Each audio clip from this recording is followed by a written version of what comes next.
C'est sous haute escorte policière, la tête recouverte, que le principal suspect du meurtre du jeune Alexandre, Michael, 27 ans, est arrivé ce matin peu après 8h30 au tribunal de grande instance de Pau. Il est actuellement entendu par la juge d'instruction en vue d'une mise en examen pour assassinat.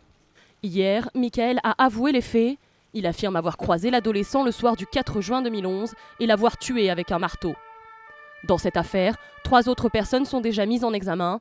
Un homme de 74 ans, un de 25 ans et une femme de 47 ans. Elle était la compagne du principal suspect au moment des faits. Alexandre Junca, 13 ans, avait disparu en juin 2011 alors qu'il se rendait chez son père.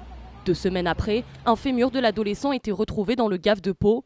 Puis 4 mois plus tard, le reste de son corps dans cette même rivière. Les faits, la brutalité des faits, l'horreur des faits, le fait que ce se soit passé sur un adolescent, je dirais jeune, beau, innocent, rajoute de l'horreur et un caractère sordide à cette histoire.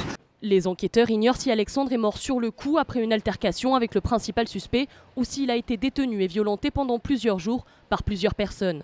C'est pour cette raison que 3 des suspects sont mis en examen pour assassinat avec préméditation, circonstances aggravantes d'actes de torture et de barbarie, enlèvement, détention et séquestration.